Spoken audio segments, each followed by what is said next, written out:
Seja bem-vindo e comenta aí de qual cidade você está vendo essa história. Não esqueça de se inscrever no canal. Tem dia que o silêncio pesa mais que saco de cimento. Eu acordo antes do sol nascer, como sempre acordei. Mas agora não é mais para preparar café para o Roberto, nem para ouvir ele reclamar que o pão estava duro. Acordo porque o corpo não esquece, porque a solidão não deixa a gente dormir até mais tarde, mesmo quando não tem mais ninguém para acordar. Faz 4 anos que enterrei meu marido.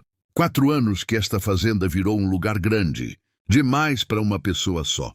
A casa faz barulho à noite. O vento bate nas janelas como se pedisse licença para entrar. Às vezes, eu prefiro o vento do que esse vazio que fica quando tudo está quieto demais. A fazenda Santa Rita fica no fim da estrada de terra, depois da ponte de madeira, antes da vila de Santa Cruz das Palmeiras, 30 alqueires de pasto, gado mestiço. Cerca que não acaba mais. Era do pai do Roberto, passou para ele e agora é minha. Embora eu não saiba bem se sou dona ou se a terra é que é dona de mim. Tem dia que eu acho que sou só a mulher que ficou para fechar a porteira, quando todo mundo já foi embora. Roberto morreu de repente. Infarto no meio da roça, caiu de cara no chão vermelho. Nem deu tempo de chamar. Eu que achei ele horas depois, quando estranhei o silêncio. Ele era barulhento, gritava alto, assobiava enquanto trabalhava. Quando o silêncio durou tempo demais, eu soube. Desde então eu carrego uma culpa que não sei explicar. Culpa de não ter ido mais cedo, culpa de não ter percebido que ele estava cansado. Culpa de continuar viva enquanto ele apodrece debaixo da terra, lá no cemitério da vila, embaixo daquela cruz de madeira que já está torta. A rotina me segura. Acordo, faço café só para mim. Saio pro curral, tiro o leite das 3 vacas que sobraram, jogo milho pros porcos. Confiro a cerca, olho o gado de longe. Volto, almoço sozinha. Durmo sentada na cadeira da varanda esperando o sol descer. É sempre a mesma coisa, sempre. O povo da vila me chama de Dona Marina, como se eu fosse velha. Tenho 42 anos, mas pareço 60. O sol rachado, o luto e a solidão envelhecem a gente por dentro e por fora. Meu cabelo já está mais branco que preto. Minhas mãos são grossas, cheias de calo. Meu rosto é seco, como a terra no fim da seca. Ninguém vem aqui. Às vezes o seu Benedito, que tem uma vendinha na vila, manda o neto trazer rancho. Arroz, feijão, sal, café. Eu pago e mando o menino embora. Não gosto de conversa. Conversa puxa lembrança e lembrança dói. Foi num dia desses, quente como brasa, que tudo começou a mudar. O sol estava no meio do céu, queimando tudo. Eu tinha ido conferir a cerca dos fundos, perto do pasto que dá para o riacho seco. A terra estava rachada. O capim amarelado e o vento levantava poeira vermelha que grudava na pele. Estava suando, cansada, pensando em voltar, quando vi uma coisa estranha no meio do mato. Uma mulher jovem, magra demais, descalça, ajoelhada no chão, perto do velho galpão de madeira que a gente não usava mais faz anos. Ela estava catando alguma coisa. Mexia na terra, nas folhas secas, como bicho procurando comida. E tinha 2 meninos do lado dela, pequeninhos. Um devia ter uns 5 anos, o outro uns 3, quietos demais para criança. Criança que não faz barulho é criança que já aprendeu a ter medo. Meu coração apertou. Não sei explicar. Fazia tempo que eu não sentia nada além de cansaço. Mas ali, naquele momento, algo acordou dentro de mim. Uma dor antiga, uma lembrança que eu não queria ter. Dei mais um passo e um graveto quebrou debaixo da minha bota. A mulher levantou a cabeça de supetão. Os olhos dela eram grandes, assustados. Ela escondeu alguma coisa na mão. Parecia um pedaço de pão velho embolorado. E se levantou rápido, puxando os meninos para trás dela. Desculpa, dona, ela disse, voz fina, quebrada. A gente já vai embora. Não sabia que tinha alguém aqui. Ela falava como quem pede perdão por existir. Eu fiquei parada, olhando para ela. Para a roupa suja, rasgada. Para o rosto magro, olheiras fundas. Para os pés rachados de tanto andar descalça. Para os meninos que me olhavam com aquele jeito de bicho acuado sem piscar. O que você está fazendo aqui? Perguntei, mas não saiu duro, saiu cansado. Nada, dona. A gente só estava passando. Passando para onde? Ela não respondeu. Abaixou a cabeça. Eu sabia o que ela estava fazendo. Estava catando o resto. Procurando comida no lixo velho que a gente tinha jogado ali anos atrás. E a vergonha no rosto dela era tanta que doía só de olhar. Você mora onde? Na vila, mas a gente não está incomodando, não. Você tem comida em casa? Silêncio. O menino maior apertou a mão da mãe. O menor encostou a cabeça na perna dela, fraco. Tenho sim, ela mentiu. Eu olhei para os meninos de novo. Um deles tinha as costelas marcando por baixo da camisa fina. O outro tinha o olhar vazio, sem brilho. Criança não mente com o corpo. Vem comigo, eu disse. Vou te dar comida. O corpo dela travou. Não foi alívio, foi medo. Não precisa não, dona. A gente já vai. Vem comigo. Repeti mais firme. Não, ela disse. E dessa vez a voz saiu dura. Puxou os meninos para trás com força. Não quero favor. Não quero dever nada. A gente se vira. Ela disse. A gente se vira. Olhando para os filhos que mal conseguiam ficar em pé de tão fracos. Eu entendi. Não era orgulho, era defesa. Era medo de aceitar ajuda e pagar caro por isso. Era medo de acreditar de novo. Não é favor, eu disse devagar. É comida, só isso. E depois? Ela perguntou, olhos brilhando. Depois, o que você vai querer? A pergunta me acertou no peito como soco. Eu não respondi porque eu entendi que ela já tinha ouvido isso antes. Vem comigo, eu te ajudo. E tinha pagado. Tinha aprendido que nada é de graça, que quem oferece mão também cobra depois. Respirei fundo, ajeitei o chapéu. Nada, eu disse, não quero nada. Mas se você não quer, tudo bem. Só não cata resto aqui, não. Não é lugar. Virei as costas e comecei a andar. Ouvi a respiração dela rápida. Ouvi o choro baixinho do menino menor. Ouvi o vento batendo no telhado velho do galpão, mas não ouvi ela me chamar. Então eu fui embora. Aquela noite eu não consegui dormir. Fiquei na varanda, sentada na cadeira de balanço do Roberto, olhando o escuro. O céu estava cheio de estrela, mas eu não via beleza naquilo. Só via o rosto daquela mulher. Os olhos assustados, os meninos magros, a vergonha no jeito que ela escondia o pão velho na mão. E o medo, aquele medo que eu conhecia bem, porque eu já fui ela. Tem coisa que a gente não conta pra ninguém. Coisa que fica guardada no fundo. Como o bicho enterrado que a gente reza para nunca desenterrar. Mas às vezes a vida cava e traz de volta. Quando casei com Roberto, eu não tinha nada, nem nome, nem família. Era órfã, criada pela madrinha num casebre, nos fundos da cidade. A madrinha morreu quando eu tinha 15 anos e eu fiquei sozinha. Passei fome, dormi na rua, pedi esmola na porta da igreja. Foi o Roberto que me tirou de lá. Ele era mais velho. Viúvo, precisava de alguém para cuidar da casa. Me ofereceu trabalho, comida, teto. Eu aceitei porque não tinha escolha, e com o tempo ele me pediu em casamento. Não foi por amor, pelo menos não no começo, foi por necessidade minha e dele. Mas a gente se acostumou um com o outro, e no fim eu aprendi a gostar dele, a respeitar, a depender. Quando ele morreu, eu entendi que tinha trocado uma dependência por outra. E agora eu estava sozinha de novo. Só que dessa vez num lugar grande demais, com responsabilidade demais, e ninguém para dividir o peso. Olhei para o escuro e pensei na mulher. Ela devia ter uns 25 anos, não mais que isso. Jovem demais para carregar tanto medo. E os meninos, Deus do céu, os meninos. Levantei da cadeira. Entrei na cozinha, acendi o lampião, peguei uma cesta de palha velha que estava pendurada no prego. Comecei a encher arroz. Feijão, um pedaço de carne seca. 3 batatas, meia dúzia de ovos embrulhados em pano, um pedaço de rapadura, sabão, um vidro de remédio para a febre que ainda tinha pela metade. Quando terminei, a cesta estava pesada, pesada de comida, mas leve de intenção, porque eu não estava fazendo aquilo para me sentir boa. Estava fazendo porque se eu não fizesse, não ia conseguir viver comigo mesma.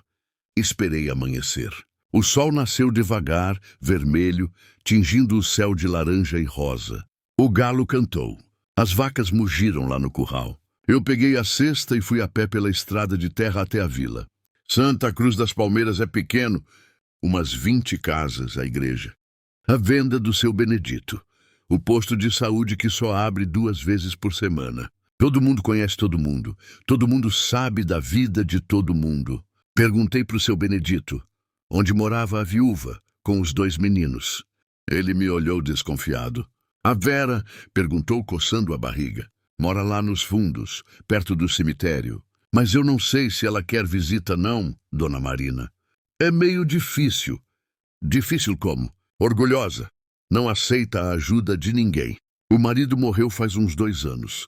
Deixou ela sem nada. A casa está caindo aos pedaços. Mas ela não aceita nem que a gente conserte. Diz que se vira. E os meninos? Seu Benedito balançou a cabeça. Magrinhos demais. O povo comenta que ela não alimenta direito. Mas ninguém consegue ajudar porque ela não deixa. Tem gente que diz que é melhor avisar o conselho. Tirar as crianças dela antes que morram de fome. Senti um nó na garganta. Ninguém vai tirar criança nenhuma. Eu disse firme. Seu Benedito me olhou com surpresa. Eu nunca tinha falado daquele jeito. Sempre fui quieta, fechada.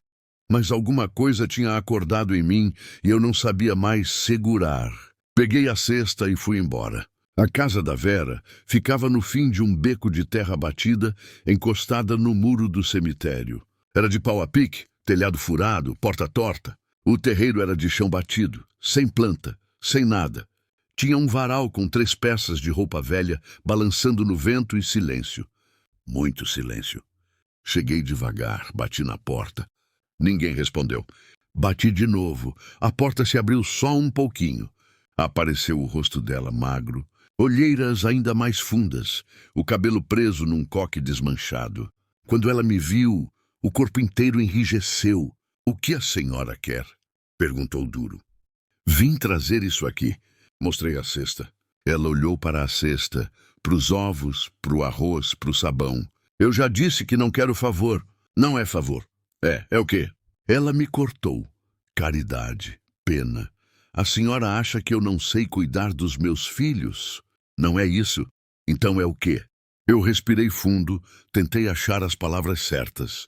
Mas como é que explica uma coisa que a gente nem entende direito? É porque eu já passei fome. Eu disse devagar e sei como é. Sei como dói. Sei como humilha e sei que não é sobre orgulho. É sobre medo. Ela ficou quieta. Os olhos brilharam. A senhora não sabe nada, sussurrou. Sei que você está com medo de aceitar, porque já aceitou antes e pagou caro. Sei que você está com medo de alguém tirar seus filhos de você. Sei que você prefere passar fome do que dever para alguém. Lágrima desceu no rosto dela. Ela limpou rápido, com raiva. Então, por que a senhora está aqui? Porque eu não quero nada em troca. Eu disse, só quero que você pegue isso aqui e alimente seus meninos. Depois eu vou embora e não volto mais se você não quiser. Ela olhou para a cesta de novo. A mão tremia. De dentro da casa veio uma voz fina. Mãe, a senhora trouxe comida? Era o menino maior. Apareceu atrás dela, magrinho, com a camisa grande demais no corpo. Olhou para a cesta com aquele jeito de criança que já esqueceu o que é, comer até ficar satisfeita. Vera fechou os olhos. O corpo todo tremeu. Vai embora, ela disse, voz baixa. Vera, vai embora? Ela recuou e fechou a porta. Não bateu forte, só fechou devagar. Como quem fecha a última proteção que ainda tem. Fiquei ali parada, com a cesta na mão, ouvi choro abafado lá de dentro. Ouvi o menino perguntando por que a senhora tinha ido embora.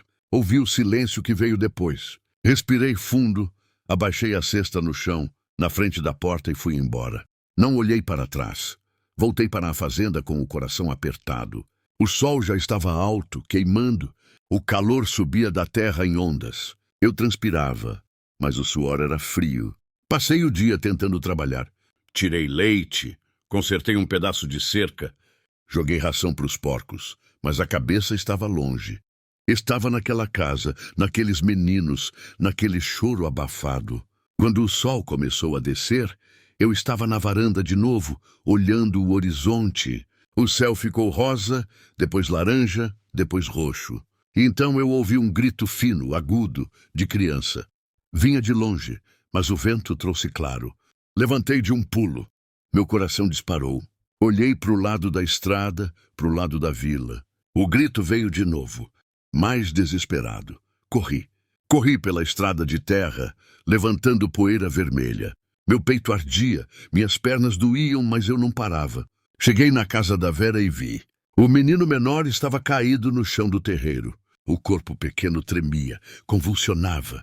A boca espumava e Vera estava ajoelhada do lado dele, segurando a cabeça do filho, gritando: "Não, não, não!" O menino maior chorava encostado na parede. Vera me viu. O rosto dela era puro desespero. "Ele está queimando!" gritou. "Ele está queimando de febre e eu não tenho remédio. Eu não tenho nada." Ajoelhei do lado dela, toquei na testa do menino. Estava fervendo. Os olhos viraram. O corpo todo tremia. "Precisa levar para o doutor", eu disse. "Agora não tem doutor. O posto só abre amanhã. Ele não aguenta até amanhã." Ela estava entrando em pânico e o menino piorando. Eu não pensei. Peguei o menino no colo. Ele era leve demais, só osso e pele. "Eu vou buscar o doutor", eu disse. "Eu volto." Vera segurou meu braço, a mão dela tremendo. "Volta", ela sussurrou. "Por favor, volta." Olhei nos olhos dela e vi que ela tinha escolhido. Tinha escolhido confiar. Mesmo com medo, mesmo sabendo que podia se arrepender, tinha escolhido porque não tinha mais escolha. "Eu volto", repeti, e saí correndo. O menino pesava quase nada nos meus braços, mas cada passo que eu dava parecia carregar o mundo inteiro.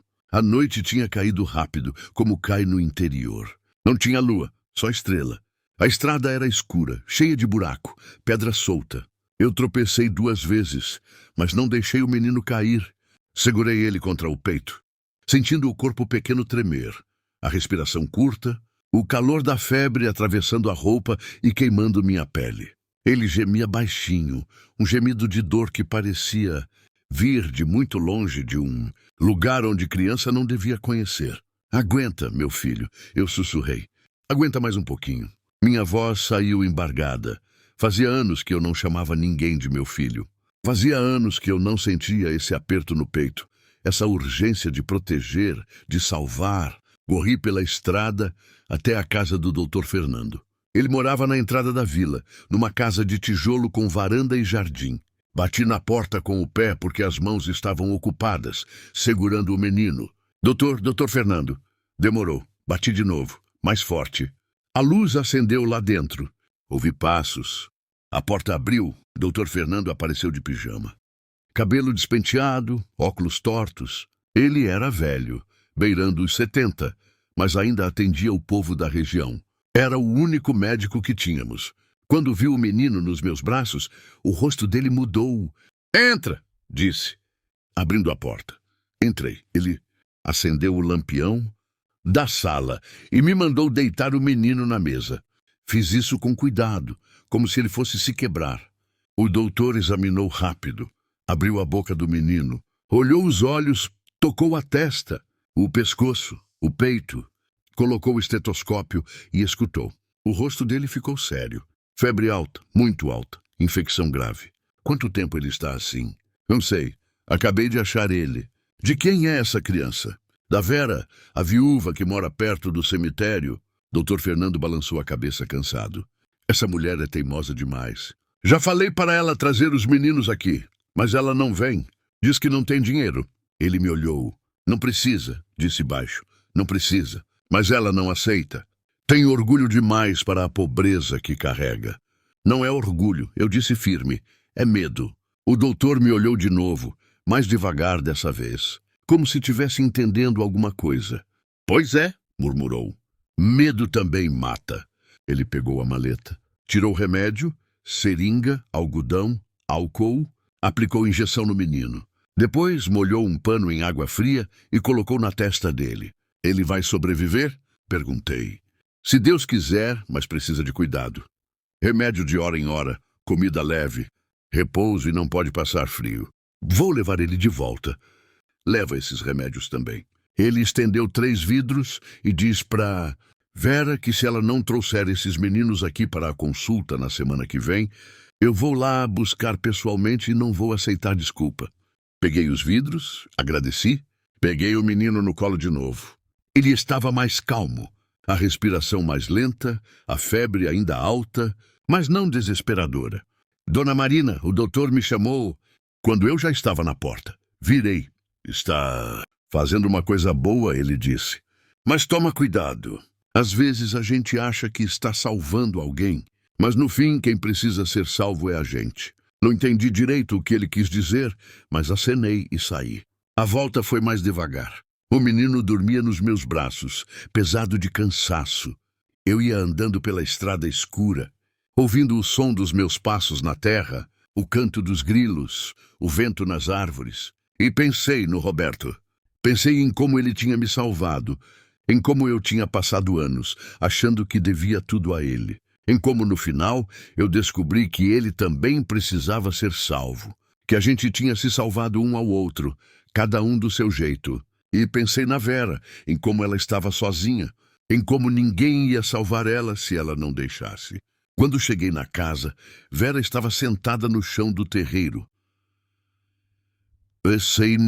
abraçada no filho maior. Os dois tremendo, não de frio, de medo. Quando ela me viu, levantou de um pulo. Ele está vivo. Está, o doutor deu remédio. Ele vai ficar bem. Ela desmoronou literalmente. As pernas falharam e ela caiu de joelhos soluçando. Soluço fundo, daqueles que vêm de um lugar que a gente nem sabia que existia. O menino maior correu e abraçou ela. Mãe, não chora. Mãe, o Tiago vai ficar bom. Eu entrei na casa. Era pior do que eu imaginava. Não tinha quase nada. Um colchão fino no chão. Uma panela velha, um lampião quebrado. As paredes eram de barro rachado. O teto tinha buraco. Chovia lá dentro quando chovia lá fora. Deitei o menino no colchão. Cobri ele com o único cobertor que tinha, fino e rasgado. Vera entrou atrás de mim, o rosto inchado de tanto chorar. Ela se ajoelhou do lado do filho e tocou a testa dele devagar. Nasto curtiu, como se tivesse medo de machucar. Obrigada, sussurrou. Não precisa agradecer. Precisa sim. Eu fui ruim com a senhora. E a senhora ainda assim, eu já te disse. Eu já passei por isso. Sei como é. Ela olhou para mim. Os olhos vermelhos, cansados, mas tinha algo novo ali. Algo que não tinha antes. Esperança. A senhora disse que ia embora e não voltava mais. Ela disse baixinho, mas voltou. Voltei. Por quê? Respirei fundo. Olhei para o menino no colchão, para o menino maior encostado na parede, para a casa caindo aos pedaços. Porque eu prometi. Eu disse, prometeu o quê? Olhei para ela. Prometeu para quem? E foi quando eu percebi que não sabia responder.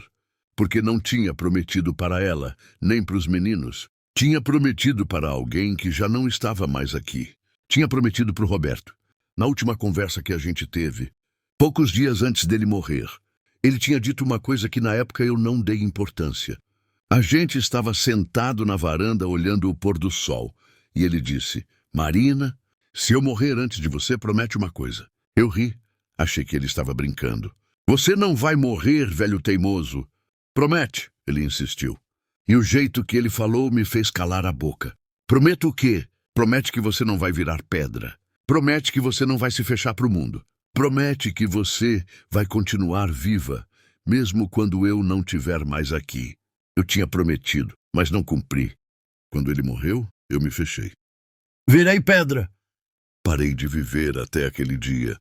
Até ver aquela mulher ajoelhada no chão catando o resto. Até segurar aquele menino queimando de febre nos meus braços. Alguma coisa tinha acordado em mim, e agora eu não conseguia mais voltar a dormir. Prometeu para quem? Vera repetiu. Para alguém que eu amava, respondi, que me fez. Prometer que eu ia continuar sendo humana, silêncio.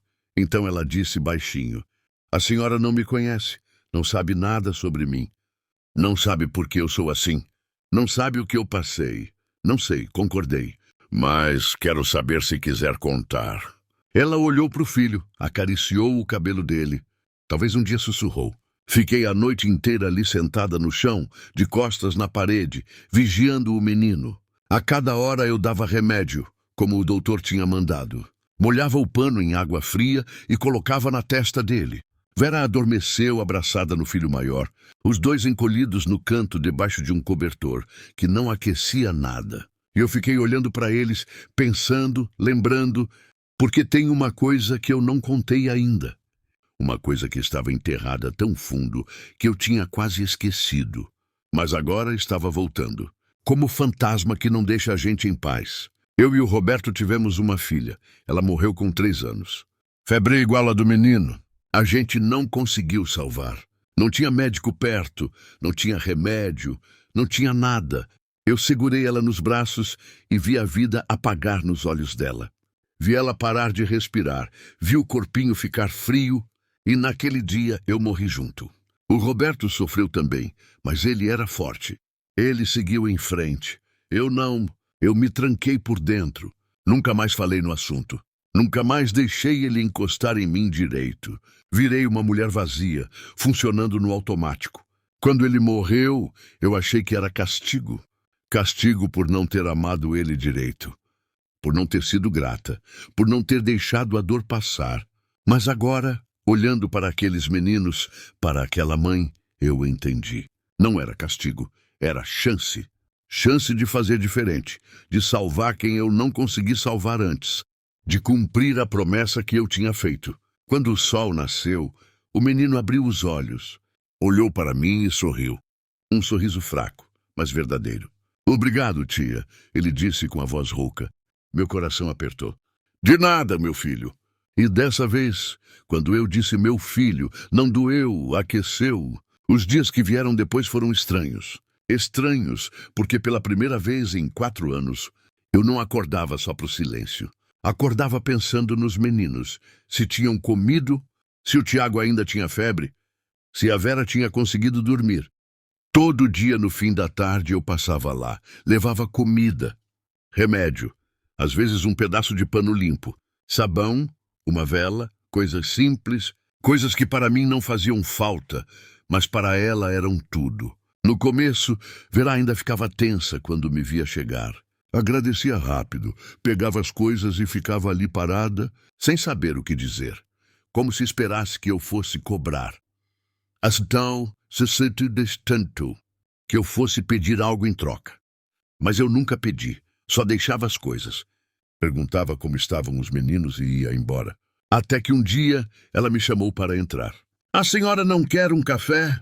Perguntou meio sem jeito. Olhei para ela, para o rosto ainda magro, mas menos cansado, para os olhos que começavam a ter cor de novo. Quero, respondi. Entrei. A casa continuava pobre, mas agora tinha um cheiro diferente. Cheiro de comida, cheiro de gente viva. Os meninos estavam sentados no chão brincando com pedrinhas. O Tiago já estava melhor, ainda magrinho, mas com energia. Quando me viu, correu e me abraçou a perna. Tia Marina. Meu coração quase parou. Ninguém me chamava assim. Ninguém me abraçava faz tempo. Acariciei a cabeça dele devagar. Oi, meu filho. Vera fez café num fogãozinho de lenha improvisado no canto da casa. Serviu numa caneca rachada. Não tinha açúcar, mas eu bebi mesmo assim. A gente ficou ali sentada no chão em silêncio. Um silêncio diferente. Mas não era pesado, era companhia.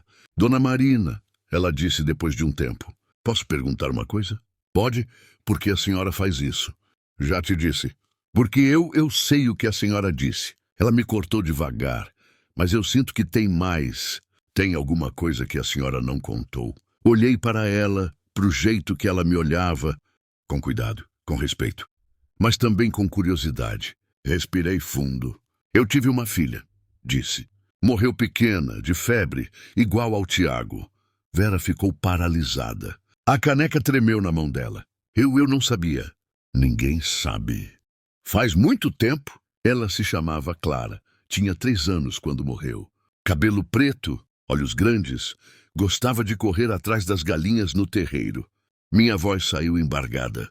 Fazia anos que eu não falava dela. Fazia anos que eu não deixava ela existir fora da minha cabeça. Quando ela morreu, eu morri junto. Continuei. Parei de sentir. Parei de viver. Meu marido tentou me ajudar, mas eu não deixei. Construí um muro ao redor de mim e não deixei mais ninguém entrar. E agora? Olhei para os meninos, para o Tiago rindo, para o Gabriel empilhando pedrinhas. Agora eu estou tentando derrubar esse muro, disse, porque se eu não fizer isso, vou morrer de verdade e vai ser em vão. Tudo vai ser em vão. Vera ficou quieta, depois esticou a mão e tocou a minha. De leve, como quem toca em algo frágil. Obrigada, ela sussurrou, por ter voltado, por não ter desistido de mim. Eu não desisti porque eu sei como é, respondi. Sei como é ter tanto medo de cair que a gente prefere ficar no chão. Mas chega uma hora que a gente precisa tentar levantar, nem que seja só para ver se ainda consegue. Ela apertou minha mão e foi naquele momento que eu senti que alguma coisa tinha mudado, não só nela, em mim também. Uma semana depois, Vera apareceu na minha fazenda. Foi a primeira vez que ela foi até lá. Chegou a pé, trazendo os 2 meninos pela mão. O sol estava quente e os 3 estavam suados, com o rosto vermelho. Eu estava no curral tirando leite quando ouvi a voz dela. Dona Marina. Larguei o balde e fui até a porteira. Vera, o que você está fazendo aqui? Ela respirou fundo, parecia nervosa. Eu vim perguntar uma coisa. Fala, a senhora precisa de ajuda aqui na fazenda? Olhei para ela sem entender. Como assim? Eu posso trabalhar, ela disse rápido. Eu sei cozinhar, lavar, limpar, sei lidar com galinha, com porco. Aprendo rápido e os meninos podem ajudar também quando ficarem maiores. Eu não quero mais viver de favor. Quero trabalhar. Quero pagar o que a senhora fez por nós. Fiquei olhando para ela pro jeito que ela segurava os ombros para trás, tentando parecer forte. Pro jeito que a voz tremia, mas não quebrava. Vera, eu disse devagar, você não me deve nada. Devo sim. A senhora salvou o meu filho, me salvou. E eu não posso ficar aceitando sem dar nada em troca. Não consigo. Me faz sentir pequena. Ela olhou para mim surpresa. Sussurrou pequena. Respirei fundo. Olhei para a fazenda, para o tanto de trabalho que eu não estava dando conta sozinha. Para a casa grande e vazia, para o silêncio que ainda me sufocava às vezes. Tem um quartinho nos fundos da casa, eu disse. Era da empregada antigamente. Está vazio faz anos. Não é grande, mas cabe uma cama, um armário, tem janela, tem porta. Os olhos dela arregalaram. A senhora está dizendo que estou dizendo que se você quiser morar aqui. Bem, paz, trabalhar aqui é bem-vinda. Você e os meninos.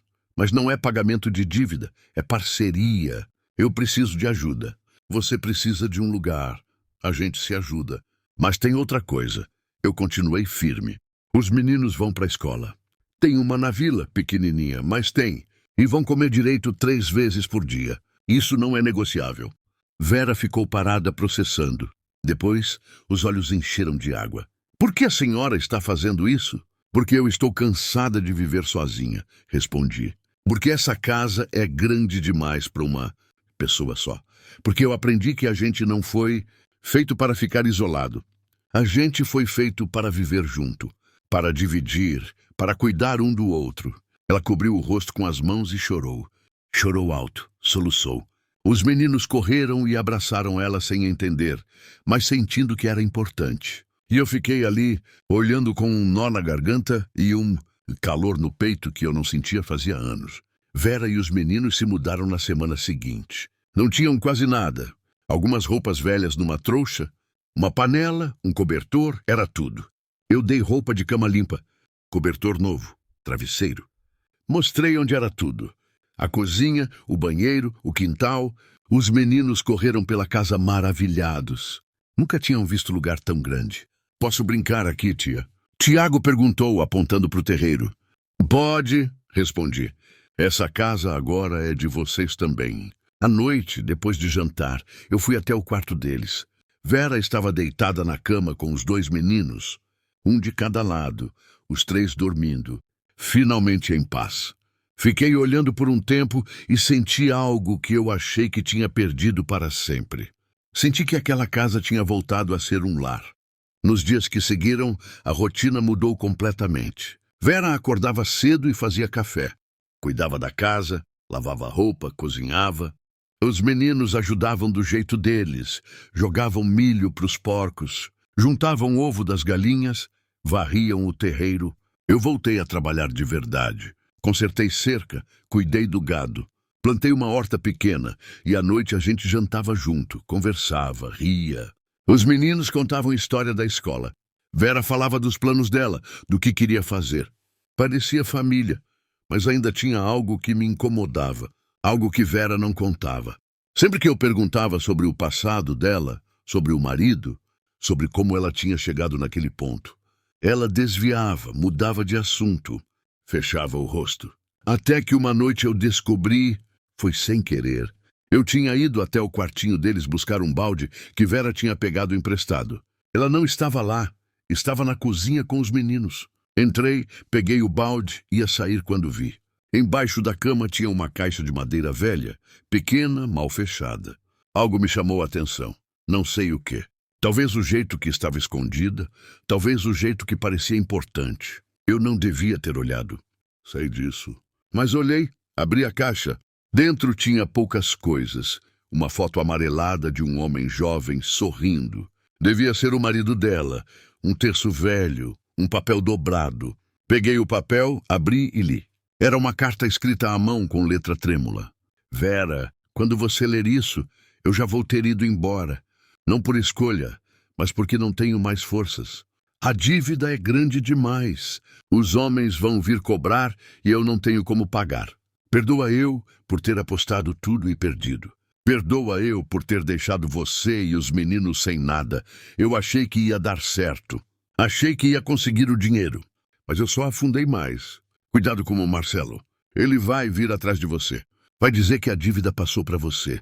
Não aceita nada dele. Não aceita ajuda. Não aceita promessa. Ele não quer ajudar. Ele quer te prender. Me perdoa. Eu te amava. Mas não fui homem suficiente. Adeus. Meu coração gelou. Marcelo, eu conhecia esse nome. Marcelo era o dono de umas terras perto da vila. Homem rico, poderoso, conhecido por emprestar dinheiro a juros altos e por cobrar de jeitos que ninguém queria falar sobre. Fechei a carta, coloquei de volta na caixa. Fechei tudo e saí do quarto com as mãos tremendo. Agora eu entendia. Entendia o medo dela. Entendia porque ela não aceitava ajuda. Entendia porque ela tinha preferido passar fome a dever para alguém. Porque ela sabia que dívida vira corrente e corrente vira prisão. E agora eu também sabia que o perigo não tinha passado. Porque se Marcelo descobrisse que Vera estava morando aqui, ele ia vir e ia cobrar. Eu não contei para Vera que tinha lido a carta. Guardei aquilo dentro de mim como se guarda-brasa, queimando, mas escondida. Não sabia se devia falar, não sabia se tinha o direito. Afinal, eu tinha invadido a privacidade dela. Tinha mexido em coisa que não era minha. Mas agora eu sabia. E saber mudava tudo. Passei os dias seguintes observando. Observando ela, observando a estrada, observando quem passava pela fazenda. Marcelo era conhecido na região. Todo mundo sabia quem ele era. Homem alto, forte, sempre bem vestido. Tinha terras, gado, dinheiro, mas também tinha fama. Fama de ser duro, de não perdoar dívida, de cobrar de jeitos que deixavam marca. Eu nunca tinha lidado com ele pessoalmente. Nunca precisei. O Roberto sempre foi cuidadoso com dinheiro. Nunca devia nada a ninguém. Mas eu conhecia gente que devia e conhecia o que acontecia quando não pagava. Comecei a ficar alerta. Trancava a porteira da fazenda à noite. Acordava no meio da madrugada com qualquer barulho. Checava se Vera e os meninos estavam bem. Ela percebeu. Dona Marina, a senhora está estranha, disse uma noite depois do jantar. Aconteceu alguma coisa? Não menti, só cansada. Ela me olhou com desconfiança, mas não insistiu. Os meninos já tinham ido dormir. A gente estava sentada na varanda, olhando o escuro. O som dos grilos enchia a noite. O vento balançava as árvores devagar. Muitas graças por escutar hasta aqui. Se você gosta deste tipo de conteúdo, não se esqueça de se inscrever no nosso canal. Postamos um vídeo todos os dias e deixe seu like no vídeo caso você goste desta história. Deixe nos comentários contando de onde você é e que horas você nos ouve. Dona Marina, Vera disse depois de um tempo, eu preciso te contar uma coisa. Meu coração apertou. Fala. Ela respirou fundo. As mãos tremiam. O meu marido, ele não morreu de acidente. Silêncio. Ele se matou. A voz dela saiu quebradiça, mas firme, como quem carrega um peso faz tempo. E finalmente decide largar no chão. Ele devia dinheiro. Muito dinheiro para um homem chamado Marcelo. Apostou tudo numa colheita que não deu certo. Pegou emprestado, achando que ia pagar rápido, mas não conseguiu. A dívida foi crescendo. Os juros foram crescendo, e quando ele viu que não tinha saída, se enforcou no galpão. Lágrimas desceram no rosto dela, brilhando na luz fraca do lampião. Eu achei ele, continuou. Os meninos estavam dormindo. Eu tinha ido buscar lenha. Quando voltei, vi a corda. Vi ele balançando. Tentei cortar, tentei salvar, mas já era tarde. Ela cobriu o rosto com as mãos. Eu enterrei ele com a ajuda do povo da vila. E no dia seguinte, Marcelo apareceu. Disse que a dívida não tinha morrido com meu marido. Disse que agora era minha. Ofereceu perdoar tudo se eu fosse morar com ele, cuidar da casa dele. Disse que eu seria bem tratada, que os meninos teriam comida, escola, futuro. Ela levantou o rosto, os olhos vermelhos, mas ardendo de raiva. Eu sabia o que aquilo significava. Não era proposta, era compra. Ele ia me ter como propriedade e, quando cansasse, ia me jogar fora. E os meninos iam crescer, vendo a mãe ser tratada como objeto. Iam aprender que é assim que o mundo funciona. Você recusou. Eu disse baixinho. Recusei, fugi, peguei os meninos e fui morar naquela casa velha, perto do cemitério. Achei que se eu sumisse, se eu ficasse invisível, ele ia esquecer. Mas ele não esqueceu, não. Ele mandou o recado. Disse que ia me dar um tempo para eu pensar melhor. Para eu ver que não tinha outra opção, que a fome ia me fazer voltar, que o desespero ia me quebrar. Ela olhou para mim e quase funcionou, quase. Se a senhora não tivesse aparecido, mas eu apareci, sim. E agora ele vai descobrir. Vai saber que eu não estou mais sozinha. Que eu não estou mais vulnerável e vai vir. Eu sei que vai. Segurei a mão dela. Deixa ele vir. Ela arregalou os olhos. Dona Marina, a senhora não entende. Esse homem é perigoso. Ele tem gente, tem dinheiro, tem poder. Ele pode tirar os meninos de mim, pode me acusar de qualquer coisa. Pode tentar, eu disse firme. Mas não vai conseguir. Como a senhora pode ter tanta certeza? Porque agora você não está sozinha. Ela ficou me olhando, processando, tentando acreditar. Dona Marina, se ele vier aqui e causar problema, eu vou embora. Não vou deixar a senhora se envolver nisso. Não vou deixar ele fazer mal para a senhora por minha causa. Você não vai a lugar nenhum, respondi. Essa é sua casa agora e ninguém vai tirar você daqui. Ninguém. Ela chorou. Abraçou minha mão e chorou. E eu fiquei ali segurando ela, sentindo o peso da promessa que eu tinha acabado de fazer, porque eu sabia que não ia ser fácil. Sabia que Marcelo não ia aceitar perder. Sabia que ia ter confronto. Mas também sabia que eu não ia recuar, porque tinha passado tempo demais fugindo, tempo demais me escondendo atrás do luto, da solidão, do medo. Agora era a hora de lutar. Ele apareceu 3 dias depois. Era fim de tarde. O sol estava descendo, tingindo o céu de laranja e vermelho. Eu estava no curral, fechando a porteira do gado, quando ouvi o barulho.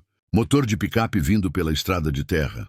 Levantei a cabeça e vi picape preta nova, levantando poeira. Parou na porteira da fazenda. Um homem desceu alto, ombros largos, chapéu de couro, roupa boa, botas brilhando. Marcelo, meu coração disparou, mas eu não deixei transparecer. Respirei fundo. Larguei a corda que estava segurando e fui andando devagar até a porteira. Ele estava encostado na picape, braços cruzados, esperando. Quando cheguei perto, ele sorriu, um sorriso sem calor. Dona Marina disse, tirando o chapéu num gesto de falsa educação. Boa tarde. Boa tarde, respondi seca. Vim fazer uma visita, saber como a senhora está. Faz tempo que não nos vemos. Estou bem, obrigada. Ele olhou ao redor para o terreiro, para a casa, para o varal com roupa de criança balançando no vento. Vejo que a senhora tem companhia agora, disse casual. Roupa de criança. Interessante. Não respondi. Ele continuou olhando como quem avalia a mercadoria. Sabe, dona Marina, eu ouvi um boato na vila. Boato de que a Vera, aquela viúva problemática, está morando aqui. Isso é verdade. E se for... Ele sorriu de novo, mas o sorriso não chegou nos olhos. Então, a senhora deveria saber que essa mulher tem dívidas comigo. E dívida não some só porque a pessoa muda de endereço. O marido dela morreu, eu disse. A dívida morreu com ele. Não é assim que funciona. Ela herdou a dívida e precisa pagar. Ela não tem nada, não tem como pagar. Ah, mas tem, ele disse, se aproximando da porteira. Tem sim. Só precisa aceitar minha proposta. Proposta generosa, inclusive casa. Comida, segurança, tudo que ela precisa, tudo que os filhos dela precisam. Ela não aceita. E a senhora acha que tem direito de decidir por ela? Tem o direito de oferecer abrigo para quem precisa. E ela aceitou o meu, não o seu. Ele inclinou a cabeça, estudando meu rosto. Cuidado, dona Marina. A senhora está se metendo em coisa que não entende. Está protegendo gente que não merece proteção. Essa mulher é fraca, irresponsável. Deixou o marido se matar. Está criando os filhos na miséria. Precisa de alguém forte. Alguém que saiba cuidar dela direito. Alguém como você. Exatamente. Olhei nos olhos dele. Olhos frios, calculistas. Olhos de quem está acostumado a ter o que quer. Ela não vai com você, eu disse. Nunca. O sorriso dele sumiu. A senhora está cometendo um erro grande. Eu sou homem paciente, dona Marina, mas minha paciência tem limite, e quando chega no limite, eu cobro de um jeito ou de outro. Pode cobrar, respondi, mas não vai levar ela daqui. Ele ficou parado, me encarando. O ar ficou pesado, tenso, perigoso. Então ele colocou o chapéu de volta na cabeça. Tudo bem, disse com calma falsa. Vou dar mais um tempo. Mais uma chance para a senhora pensar melhor. Mas não demora muito, viu? Porque dívida tem prazo, e o prazo dela está acabando. Subiu na picape, ligou o motor, deu ré. Antes de ir embora, abaixou o vidro e gritou, e manda um abraço para Vera. Diz que eu estou com saudade e que logo a gente se vê. Arrancou, levantando poeira vermelha que ficou suspensa no ar, brilhando na luz do sol poente. Fiquei ali parada, com as mãos tremendo, não de medo, de raiva. Virei e vi Vera na varanda da casa, pálida. Os meninos atrás dela assustados. Ela tinha ouvido tudo. Nossos olhos se encontraram e foi naquele momento que eu entendi. Não era só sobre ela, não era só sobre os meninos, era sobre mim também. Porque se eu deixasse Marcelo levar ela, eu estava deixando o mal vencer. Estava deixando o medo vencer.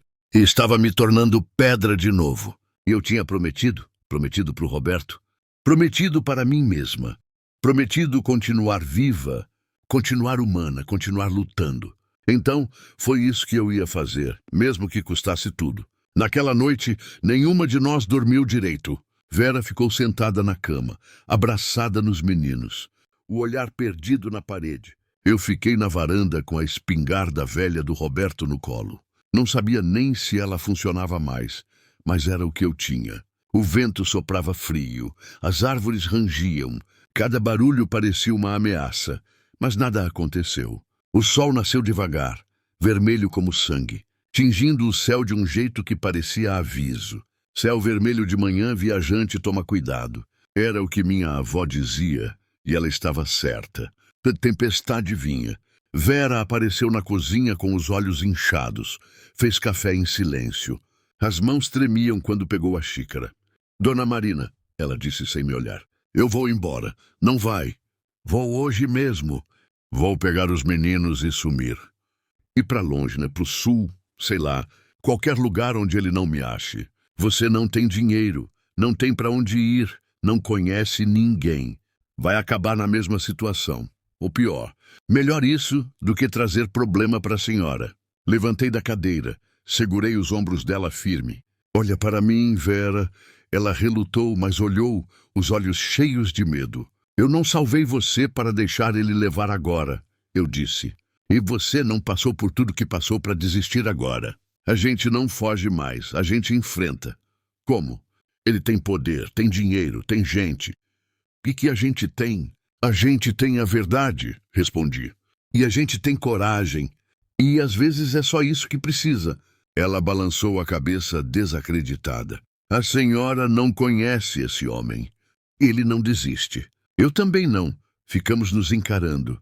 E então, pela primeira vez, desde que tudo começou, eu vi algo diferente nos olhos dela. Não era esperança, ainda não, mas era menos medo, era possibilidade. O que a gente vai fazer? Ela perguntou baixinho. Primeiro, a gente não faz nada sozinha. Vou falar com o padre, com o seu Benedito, com o doutor Fernando. Vou contar o que está acontecendo. Vou fazer todo mundo saber. Porque homem como Marcelo trabalha na sombra. Ele não gosta de luz. E a gente vai acender todas as luzes que puder. E se não funcionar, aí a gente improvisa. Passei o dia na vila. Primeiro fui na venda do seu Benedito. Contei tudo. Ele ouviu sério, balançando a cabeça. Eu sempre soube que aquele homem era podre. Disse, mas ninguém tem coragem de enfrentar. Ele é rico demais, poderoso demais. Pois eu vou enfrentar, respondi. E preciso que as pessoas saibam. Preciso que se ele vier atrás da Vera, todo mundo esteja de olho. Seu Benedito pensou, coçando a barba. Vou espalhar a palavra discreto, mas vou. O povo vai ficar sabendo e se ele tentar alguma coisa, vai ter testemunha. Agradeci e fui até a casa do padre. Padre Luiz era velho, quase surdo, mas tinha moral na região. Quando contei a história, ele ficou vermelho de raiva. Esse homem é uma vergonha, esbravejou. Usar dívida para aprisionar viúva, isso é pecado. Pecado mortal. Então, o senhor pode ajudar? Posso sim. Vou falar sobre isso na missa de domingo. Não vou citar nome, mas vou deixar claro. Vou dizer que explorar a miséria alheia é obra do demônio e que quem faz isso não é bem-vindo na casa de Deus. Sorri agradecida. Sabia que Marcelo ia entender o recado. Por último, fui no doutor Fernando. Ele estava no consultório organizando remédio. Quando me viu, parou tudo. Dona Marina, pelo seu rosto veio falar de coisa séria. Contei tudo. A dívida, a ameaça, o medo, o plano de Marcelo. O doutor tirou os óculos e limpou devagar, pensando. Eu conheço esse homem faz anos, disse cansado. Já atendi gente machucada por causa dele. Gente que caiu ou se acidentou. Mas nunca ninguém teve coragem de denunciar. Sempre fica por isso mesmo. Pois dessa vez não vai ficar. Ele me olhou sério. Dona Marina, você sabe que está se metendo? Ele pode vir atrás de você também. Pode queimar sua plantação, envenenar seu gado, ou pior. Eu sei, mas não posso deixar ele fazer isso com ela. Não posso. O doutor suspirou, colocou os óculos de volta e pegou um papel. Tá bom, vou escrever um relatório médico sobre o estado dos meninos quando eles chegaram aqui. Desnutrição severa, sinais de negligência, não por culpa dela, mas por falta de recursos. Se ele tentar tirar as crianças dela, alegando que ela é mãe incapaz. Eu tenho documento provando que ela está cuidando bem deles agora. Meus olhos encheram de água. Obrigada, doutor. E mais uma coisa, ele disse sério. Se acontecer qualquer coisa, você me chama a qualquer hora. Eu vou. Voltei para a fazenda no fim do dia. Vera estava no terreiro com os meninos. Eles corriam atrás das galinhas rindo, ela sentada na sombra costurando uma camisa velha. Quando me viu, levantou rápido. E aí, conversei com todo mundo. O povo sabe. Está todo mundo de olho. Ela respirou aliviada, mas ainda tensa. E agora? Agora a gente espera. E esperamos 2 dias, 3 dias, uma semana. Nada. Marcelo não apareceu, não mandou recado, nada. Comecei a achar que tinha funcionado, que ele tinha desistido, que a pressão social tinha sido suficiente. Até que numa noite de lua cheia, eu acordei com um cheiro. Fumaça, levantei de um pulo, corri até a janela e vi fogo no galpão dos fundos. As chamas subindo alto, lambendo a madeira velha, iluminando a noite inteira. Vera. Gritei, pega os meninos e sai! Corri para o lado de fora. O calor era intenso, o som do fogo crepitante, devorador. Peguei o balde, corri até o poço, joguei água, mas era inútil. O fogo era grande demais. Vera apareceu com os meninos desesperada. O que a gente faz? Fica longe, cuida dos meninos.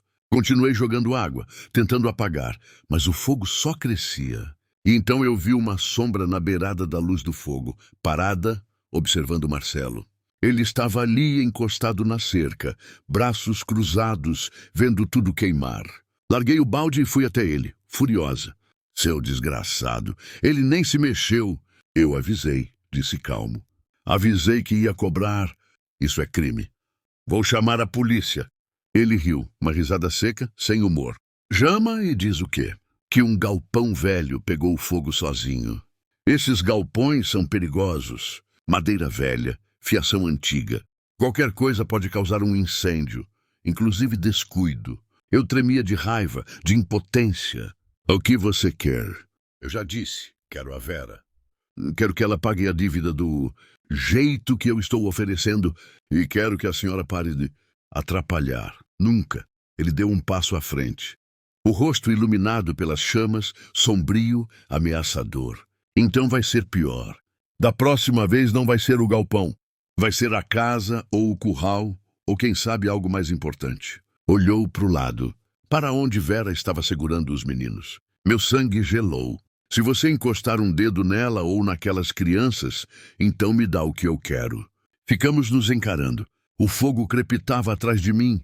O calor queimava as costas. O suor escorria no rosto e então eu senti uma mão na minha. Virei, era Vera, olhos vermelhos de choro, mas firmes. Eu vou, ela disse. Não, eu vou, repetiu. Não posso deixar ele fazer isso. Não posso deixar ele machucar você, machucar meus filhos. Vera, não. Ela apertou minha mão. Obrigada por tudo. Mas agora é hora de eu proteger quem eu amo do meu jeito. Soltou minha mão e começou a andar em direção a Marcelo. Ele sorriu vitorioso e foi naquele momento que aconteceu. O vento mudou forte, repentino. Soprou o fogo para o lado. As chamas se espalharam na direção da cerca, na direção de Marcelo. Ele recuou assustado, e então o céu abriu. Chuva forte, pesada, do nada.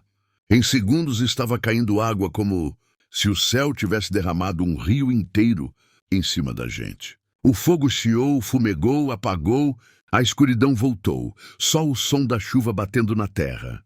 Fiquei ali encharcada, olhando para o céu, e entendi. Não era coincidência, era algo maior. Marcelo olhou para o céu também confuso. Depois para mim, para a Vera, para o fogo apagado. E pela primeira vez eu vi medo no rosto dele. Isso não acabou, ele disse recuando. Não acabou. Subiu na picape e foi embora, acelerando forte, levantando lama. Ficamos ali, eu, Vera e os meninos, encharcados, tremendo, mas juntos. Vera me abraçou forte. O que foi isso? Ela sussurrou. Foi proteção, respondi, olhando para o céu. Acho que alguém está cuidando da gente. Ela olhou para mim, lágrimas misturadas com chuva. A senhora acha que foi Deus? Acho que sim, respondi. Ou o Roberto, ou minha filha, ou todas as pessoas que a gente amou e que ainda cuidam da gente, mesmo de longe. Os meninos vieram correndo e nos abraçaram. Os 4 ali no meio da chuva, molhados, cansados, mas vivos. E foi quando a chuva parou que eu vi. O poço, o velho poço que ficava nos fundos da fazenda, aquele que estava abandonado, coberto de tábuas velhas, esquecido. A chuva tinha lavado a terra ao redor e revelado algo. Uma tampa de metal velha, enferrujada embaixo das tábuas. Caminhei até lá, tirei as tábuas, limpei a terra e vi o que estava escrito, gravado no metal. Aqui jaz a esperança protegida, guardada para quem tiver coragem de voltar. Meu coração disparou. Vera Hamei. Vem ver isso. Ela veio, leu, olhou para mim sem entender o que significa. Não sei, mas vou descobrir. Puxei a tampa. Era pesada, mas eu consegui. Abri. Lá dentro, no fundo do poço seco, tinha algo embrulhado em lona velha. Desci, peguei, trouxe para cima, abri o embrulho e o que eu vi me fez chorar. Era uma caixa de madeira e dentro as escrituras de terra com o nome do marido da Vera. e um papel escrito à mão. Se alguém achar isso, por favor, entregue para minha esposa Vera. Eu escondi aqui antes de morrer. É a escritura da terra que meu pai deixou. Eu não contei para ninguém porque tinha vergonha. Vergonha de ter perdido tudo, menos isso. Essa terra vale dinheiro. Dinheiro suficiente para pagar a dívida, para recomeçar, para viver. Perdoa eu por não ter tido coragem de usar isso antes. Perdoa eu por ter escolhido morrer em vez de lutar. Mas agora, se você está lendo isso, luta por mim, luta pelos nossos filhos e vive. Vive a vida que eu não tive coragem de viver. Vera leu e desabou no chão, chorando. Ele deixou uma saída. Ela soluçou o tempo todo. Ele deixou uma saída. Abracei ela forte. Agora você é livre, sussurrei. A dívida acabou. Você pode pagar, pode recomeçar, pode viver. Ela chorou mais, mas dessa vez não era dor, era alívio. 3 meses depois, Vera vendeu a terra. Pagou a dívida e sobrou dinheiro. Dinheiro para reformar a casa velha dela. Para comprar roupa para os meninos, para comer direito. Mas ela não foi embora da fazenda. Aqui é minha casa agora, ela disse. Se a senhora deixar, deixo, respondi sorrindo. Sempre. Marcelo nunca mais voltou.